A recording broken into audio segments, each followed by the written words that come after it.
सो NEET खत्म हो चुका है। 5 दिन पहले नीट खत्म हो गया था एंड आगे मुझे लाइफ में क्या करना है ये सोच लिया है। बट अभी आई am just focusing on healing my self, on recovering from what I have gone through in this 1 year। So drop लेना है या नहीं लेना है, ये वो वाला वीडियो है ही नहीं। I am just here to talk brain rot, ठीक है?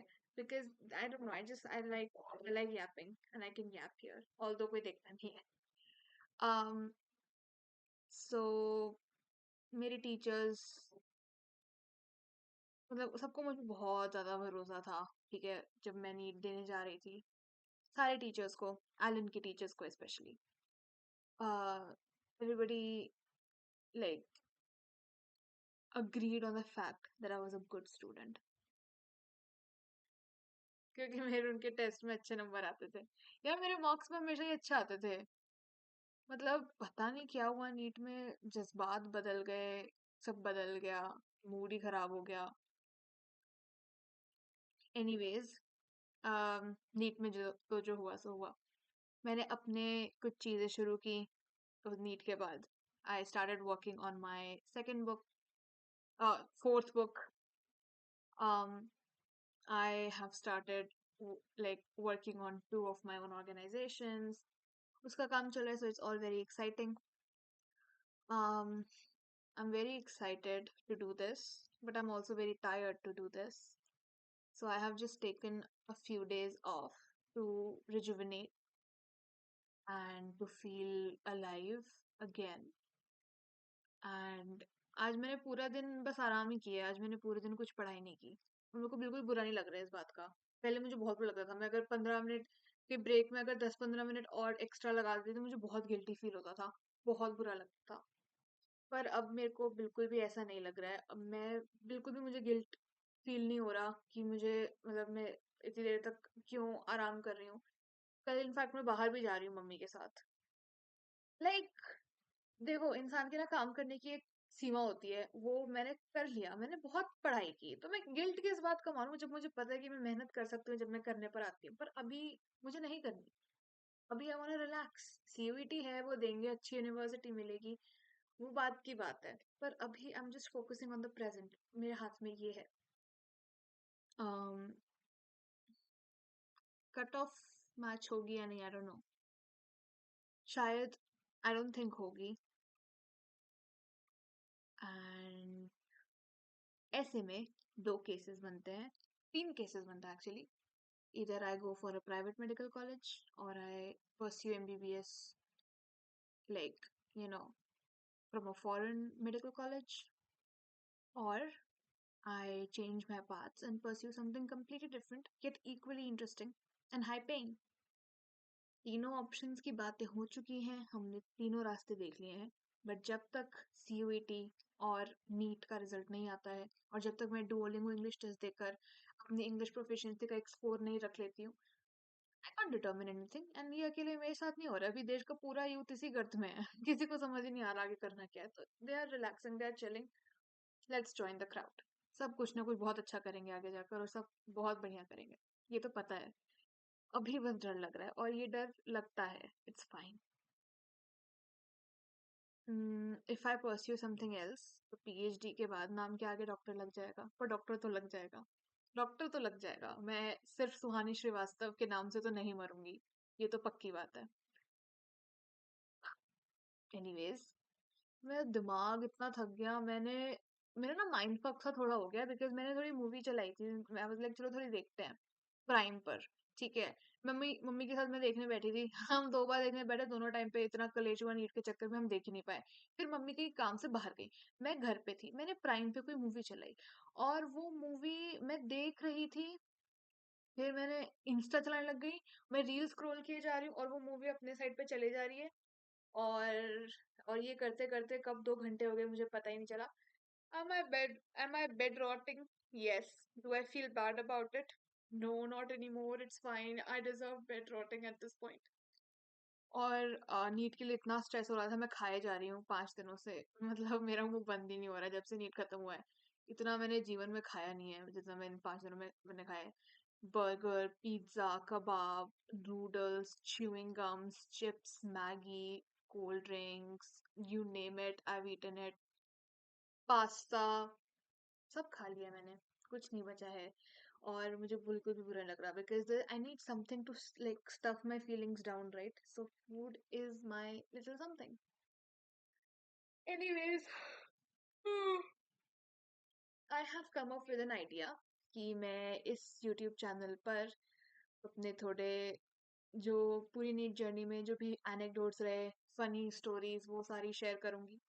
So after this video is posted, another video is coming up, जो कि कोई नहीं देखेगा, I know it, but still, I'm here for some audience. तुम 2-3 लोग ही देखो तो कोई बात नहीं। मैं अपना आर्टिस्ट एसोसिएशन शुरू कर रही हूँ, called फनकार, and उसके लिए I was on a call with somebody. Uh, he is Aditya Mudgal, an amazing person, an amazing artist. He is very experienced with all of this, मतलब art के बारे में, not like not in an economic sense. He just understands art at a very fundamental level. ठीक है, and he like gave me like few pieces of advice. उनमें से एक बात उन्होंने बोली जो actually बहुत हिट की मुझे, which was like तैयारी के 100 दिन होने चाहिए और जंग का सिर्फ 1 दिन होना चाहिए। तो आप उन 100 दिनों में से कुछ दिन अच्छा करेंगे, कुछ दिन अच्छा नहीं करेंगे, पर वो 100 दिन सिर्फ आपके हैं। वो 100 दिन आपको, वो मतलब आपको अपने मतलब अपना जितना पोटेंशियल है ना, उन 100 दिनों में उसको बिल्ड करो। और जंग के उस 1 दिन में उस पोटेंशियल को दिखाओ। आपको अपना पोटेंशियल दिखाने का मौका मिलेगा, वो उस 1 दिन पे मिलेगा। उसके पहले आप कितने भी हाथ पैर मार लो, आपको नहीं मिलेगा मौका जब तक आपको पोटेंशियल पूरा बिल्ड अप नहीं है, और जब तक आप उसको दिखाने के लिए तैयार नहीं है। पहली चीज। दूसरी चीज उन्होंने ये बोली कि मतलब अभी मैंने उनको बताया कि हम सारे बच्चे 18-19 साल के हैं, we are a young crowd and we want to start something. तो उन्होंने ये बात बहुत क्लियरली मुझे बताई, और बहुत प्रैक्टिकल बात भी है ये, that for an artist who is young, जो वो बोलेगा, वो अलग बात है कि उसने बहुत ही अच्छी कुछ चीज लिखी है, वो बहुत ही अलग बात है। हो सकता है उसने बहुत ही कोई अच्छी चीज लिखी हो, लेकिन लोग नहीं समझेंगे, लोग हंसेंगे उस पर। क्योंकि कोई भी यंग इंसान की एडवाइस क्यों मानेगा जब उसको लाइफ का एक्सपीरियंस ही कम है? भले ही उसकी बात बिल्कुल ठीक है, लेकिन कोई नहीं मानेगा बात को। क्योंकि हमारी एज देखी जाएगी, हमारा मेच्योरिटी लेवल देखा जाएगा, हमारी शक्ल देखी जाएगी, और हमारी शक्ल जब तक बच्चे जैसी लगेगी, लोग हमें सीरियसली नहीं लेंगे, उन्हें हमारी बातें भी बचकाने लगेंगी। ठीक है। लेकिन अगर वही सेम बात कोई बहुत ही एक्सपीरियंस्ड इंसान या फिर कोई बहुत ही बूढ़ा इंसान बोले एक ऑडियंस को, तो लोग क्या पता स्टैंडिंग ओवेशन दे दें उनको। तो यही डिफरेंस है, बात कन्वे करना ही बहुत इंपॉर्टेंट है। तुम अगर कितना भी अच्छा लिख लो, लेकिन तुम उसको एक मेच्योरिटी लेवल पे नहीं दिखा पाए, क्योंकि तुम्हारी ऑडियंस में तुम्हें तभी तक मेच्योर समझेगी जब तक तुम अपने आप को एक मेच्योर तरीके से दिखा पाओगे, which is actually very true. Because like even I have experienced this, मतलब मुझे खुद हेजिटेशन लगता था, ये तो एक्चुअली मेरे साथ हो भी चुका है। लाइक जब मैं 12th में थी, मैं अपना आई थिंक उस साल मैं अपना तीसरा ओपन माइक शो दे रही थी उस टाइम पर। और मतलब मैंने बहुत अच्छा एक मोनोलॉग प्रिपेयर किया हुआ था, और मतलब मैंने बहुत अच्छा एक इंट्रोडक्शन प्रिपेयर किया हुआ था जिसमें मैं बेसिकली बता रही थी लाइफ के बारे में, and how art has the power to polarise people. ठीक है, बहुत बड़ी बात थी, बहुत मच्योर बात थी। एंड तब मेरी एज थी 17। ठीक है। और और मेरे आगे जितने भी लोग बैठे हुए थे, वो सारे के सारे बहुत बड़े थे मुझसे, like college going students, graduates, शादीशुदा लोग, बूढ़े लोग, सब बैठे हुए थे। ठीक है। और उनके सामने ये बोलने में, अपना नजरिया आगे रखने में, जिसको मैंने सोचा है, इतना हेजिटेशन मुझे जिंदगी में कभी फील हुआ। I love public speaking, I love speaking. ठीक है। मैं बचपन से स्टेज परफॉर्मेंसेस दे रही हूँ, मैं 4 साल की एज से स्टेज परफॉर्मेंसेस दे रही हूँ, तो मुझे स्टेज फ्राइट नहीं है। आज तक तो मुझे कभी स्टेज फ्राइट एक्सपीरियंस नहीं हुई। लेकिन उस समय जब मैंने देखा कि मैं बोल क्या रही हूँ, जैसे छोटा मुंह बड़ी बात जैसा साउंड कर रहा था वो, पूरा सिनेरियो, और मैंने शायद किसी को थोड़ा सा स्माइल करते हुए देख लिया, तो थोड़ा हंसते हुए, तो ऐसा कि वो मेरी राइटिंग पे हंस रहे हैं, तो मैंने वो पूरा अपना इंट्रोडक्शन खराब कर दिया, बहुत बुचर अप कर दिया। और वो जब मेरी स्टार्टिंग ही वीक हुई ना, मतलब मेरे पूरे राइटअप की, तो आगे का पूरा मेरा राइटअप भी खराब हो गया, and I was so unsatisfied with what I like could speak on that platform at that very moment. I was not happy with that open mic at all. Till date, that open mic remains to be like my worst open mic. ठीक है, तो वही मुझे avoid करना है, because like सी, फनकार में अकेली मैं ही यंग नहीं हूँ, हम बहुत सारे लोग हैं जो यंग हैं, and we are trying to influence people who are far older than us. ठीक है, तो we need to make sure that we are just able to project ourselves as people who know what they're doing, पहली बात। दूसरी बात, we need to make sure that whatever we put out, like ऐसे नहीं लगना चाहिए कि they're just purposely trying to sound more mature, ऐसा नहीं चाहिए कि they're just trying too hard, they're like so desperate to be good writers कि वो भारी भारी शब्द यूज कर रहे हैं, कॉम्प्लेक्स सेंटेंसेस क्रिएट करें जो किसी को समझ नहीं आएगा, पर इंटेंशन बस ये है कि सामने वाला सुन के बोले कि अरे इतने भयानक शब्द यूज किए, राइटअप तो अच्छा ही होगा। ये नहीं चाहिए। ये मैं बहुत करती थी जब मैंने शुरू किया था राइटिंग अच्छे से full फ्लेजेडली, I think ninth class में मैं ये बहुत करती थी। मैं कॉम्प्लेक्स चीजें लिख देती थी और बहुत इंट्रिकेट सेंटेंसेस। तो मैं तब एक और मतलब एक फ्रेंड थी, और अभी भी हैं, अभी she like I think 3 years older than me, तो वो भी मतलब हम साथ में एक ऑर्गेनाइजेशन के साथ ही काम करते थे, like we were both like writers under that organisation, और हम शोज करते थे ऑनलाइन। ये 2021 की बात है। उन्होंने देखा था मतलब जो मैंने लिखा, और वो बोलती थी कि from a writer's perspective your writing is 10 on 10, it's perfect and it's beautiful. From a reader's perspective it's barely a 7 on 10, because as a reader मुझे इन शब्दों का मतलब ही नहीं पता जो तुमने यूज किए हैं। मैं इन सेंटेंसेस को डिकोड ही नहीं कर पा रही हूँ, मैं कैसे अप्रिशिएट करूँ तुम्हारी राइटिंग को। तो फ्लावरी लैंग्वेज यूज करना और इंट्रिकेट वर्ड्स यूज करना is not the point. The point is, trust your art enough and to trust yourself enough that you're able to put it out confidently, no matter what the audience in front of you looks like, in a way कि सामने वाला तुम्हें seriously ले। और ये बस तुम्हें figure out करना है वो तुम कैसे करोगे।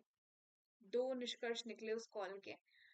और एक और बात उन्होंने बहुत इम्पोर्टेंट मुझे बताई कि जब मतलब मैं उन्हें फनकार का आइडिया एक्सप्लेन करी थी कि फनकार है क्या, तो उन्होंने बोला कि जब मैं अपना आइडिया उन्हें एक्सप्लेन कर रही थी ना, तो मैंने बहुत लेंदी कर दिया था अपना पूरा मतलब ब्रीफ जो मैंने उनको दिया, इट वॉज वेरी लेंदी।